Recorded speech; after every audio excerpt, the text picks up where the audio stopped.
Hello guys, welcome to drilling-academy.com. In this video, together we'll take a close look of how RAM Ultra Lock works.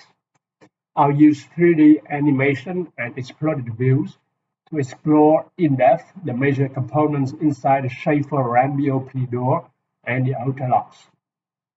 Shaffer, as you know, now is part of NOV, equipped their RAM BOPs with Ultra Lock technology. They have developed UltraLock from Origin technology to two later versions, which are UltraLock 2A and UltraLock 2B. Let's first take a look at UltraLock 2A. This is the exploded view with major components. There are four locking rods affixed to the cylinder liner head.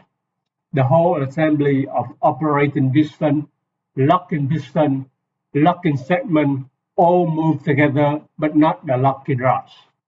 The profile of the locking piston is tapered to mate with the taper of the inside of the locking segment.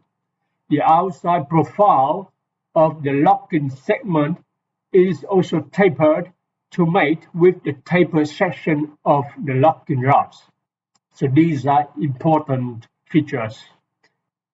In this slow motion animation, the red part is the pressurizing hydraulic fluid and the green part represents the venting hydraulic fluid. The RAM BOP is at the open position. The opening hydraulic fluid pressurizes on the open side of the operating piston and the locking chamber. Hence, it pushes the locking piston out all the way to the fully unlocked position. On the closing side of the operating piston, the closing hydraulic fluid is all vented to the tank. When we close the RAM BOP, closing hydraulic fluid pressurizes up on the closing side of the operating piston. Simultaneously, on the open side of the operating piston, the opening hydraulic fluid is vented to tank. This allows the operating piston to move outward to close position. Meanwhile, the hydraulic fluid is still trapped inside the locking chamber. Thus, the locking piston can't move outward.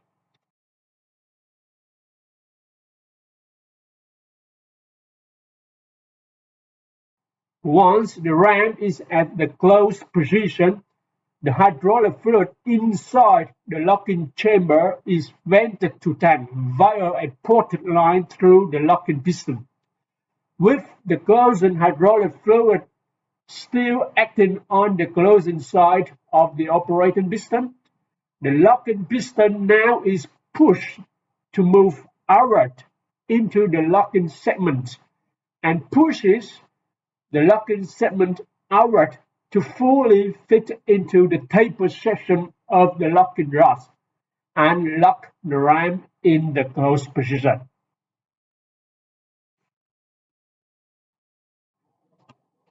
When we open the ram BOP, simultaneously the closing hydraulic fluid is vented to tank while the opening hydraulic fluid will pressurize up inside the locking chamber first. This is to push the locking piston backward, which in turn allows the locking segment to relax off the contact with the taper section of the locking rods, so the ram now is unlocked. Then the opening hydraulic fluid continues to act on the opening side of the operating piston and pushes the whole assembly of operating piston with the locking piston and locking segment to the back end. So we can see the ram is automatically unlocked first and then it's opened. Now we come to examine the latest UltraLock technology, which is the UltraLock 2B. Majority of the components are similar to UltraLock 2A.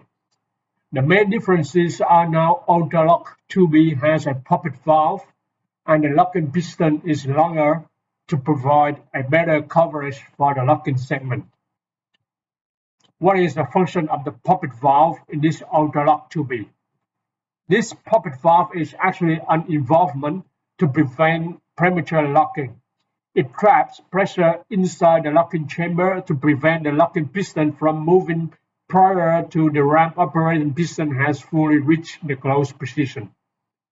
When we apply closing pressure, the closing pressure acts on the closing side of the operating piston while at the same time pressure is vented on the opening side, allowing the operating piston to close the ram. The fluid, however, is still trapped inside the locking chamber as we said before. Once the operating piston reaches the end of the stroke, over there, the poppet valve touches the door and vents the fluid inside the locking chamber. At this stage, when the fluid is still acting on the closing side of the operating piston, it will push the locking piston to move forward and in turn push the locking segment outward to fit in the taper section of the locking rods. By this setup, the locking piston can never move into the lock position before the poppet valve touches the door. The whole process closing the ram and locking it in place happens automatically. For opening, Ultralock 2B works the same way as with Ultralock 2A. Closing pressure is vented to tank while opening pressure is acting inside the locking chamber first to push the locking piston backward, which results in the relaxation of the locking segment of the locking rods, hence the ram is unlocked. Then the opening pressure will act on the opening side of the operating piston and open up the ram BOP. The process is also done automatically. Unlike the Shaffer pulse lock, the operating mechanism of Ultralock allows them to lock the ram BOP at various positions, and there is no need to adjust the lock if pipe sizes are changed. I hope you guys find this video helpful and did enjoy it. Any comments or discussions, please feel free to reach out to me on my personal email address. Thanks and see you soon.